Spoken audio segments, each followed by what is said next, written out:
Chapter 6 Pagsubok sa pamilya nila Alex. Kinabukasan kinusap ni Eileen yung kapatid niya ng si Karen. Si Karen ay kababata kapatid ni Eileen. Sa bahay pinupuntahan ni Karen si Eileen dahil nalaman nito tungkol sa pag-iiwan ni Vinto sa kanya. Ayan ba sinasabi ko ate? Alam mo ba noon magjowa pa lang kayo ni Kuya Vinto feeling ko at may inaamoy ako ng ahasan doon kay Lisa, kaya pala ayaw pa mag-asawa si Lisa dahil kabit pala siya ni Kuya Vinto. Mga hayop sila. Galit sabi ni Karen. Karen. Sabi ni Eileen. Bakit ate? Sabi ni Karen. Masama ba ako asawa o nagkulang ba ako bilang asawa? Bakit niya nagawa sa akin yun? Umiiyak sabi ni Eileen. Ate wala ka pagkukulang. Si Kuya Vinto may problema bumigay siya sa tukso. Sabi ni Karen. Sinabi niya pa sa akin nang mahal niya si Lisa. Noon narinig ko yun doon sa labi niya parang sinayang niya yung 20 years marriage namin. Kahit ganun sinabi niya mahal ko pa rin siya. Umiiyak sabi ni Eileen. Tahan na ate. Di ba araw-araw kita pupuntahan dito o? Sabi ni Karen. Sabay hinakap ni Karen si Eileen. Sa kabila, banda sa school nasa court sila Alex at Boom. Habang nagpapahinga dahil napagod sila sa paglalaro ng basketball tapos napansin ni Boom malalim pag-iisip at mayroon pinagdaanan si Alex. Pari o kakalang? May problema ka ba? Bakit? Ayaw ba sa'yo ng magulang ni Elma? Sabi ni Boom. Hindi yun. Pare. Yun magulang ko problema ko. Sabi ni Alex. Bakit? Ano nangyari sa magulang mo?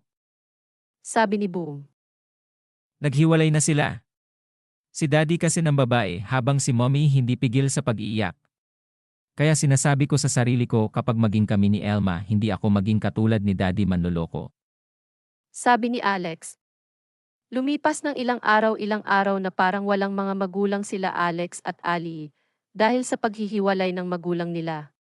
At dahil sa mommy nila ng si Eileen ay ilang araw nakakulong sa kwarto hanggang sa isang araw ay binalak ni Eileen pagpapakamatay. Sa kwarto kinuha ni Eileen yung sleeping pills mula sa CR parang wala sa sarili si Eileen sa oras yon. Tapos uminom marami isang bote ng sleeping pills. Tapos 5 minuto kumatok yung yaya nila dahil kakain na sila. Maam.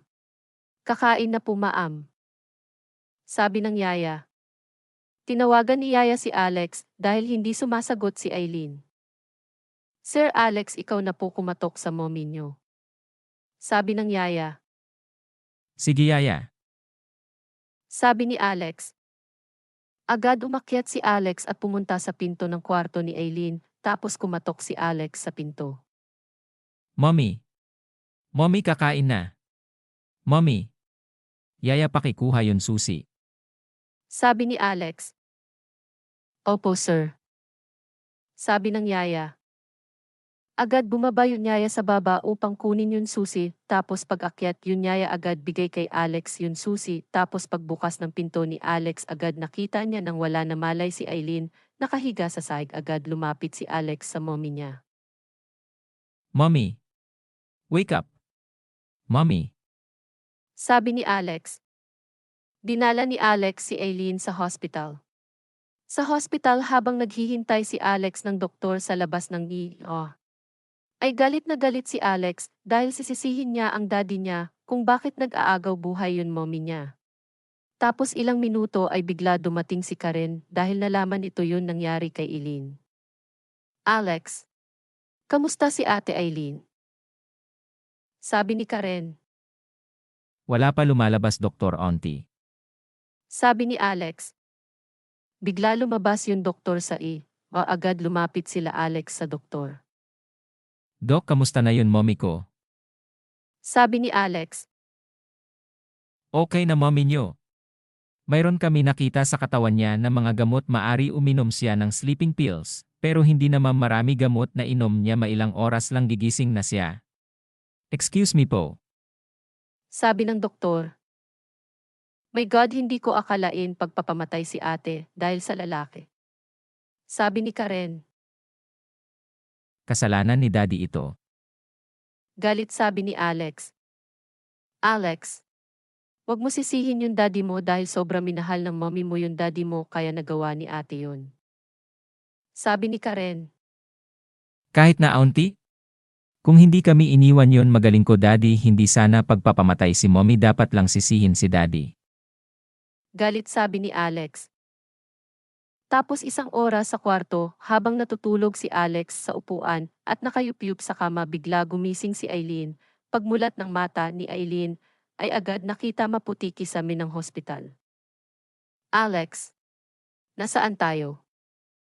Umihina sabi ni Eileen. Mommy, buti gising ka na. Nasa ospital tayo nakita ka namin ni Yaya wala ka na malay.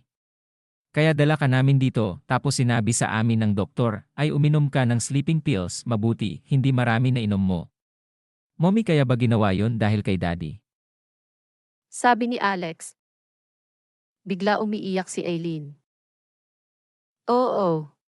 Kaya ko naisip yun pagpapamatay dahil wala na slibi buhay ko kas iniwan na ako ng tao minahal kong sobra. Umiiyak sabi ni Eileen. Mommy hindi mo ba kami naisip? Lalo na si Ali. Ang bata pa yon kapatid ko.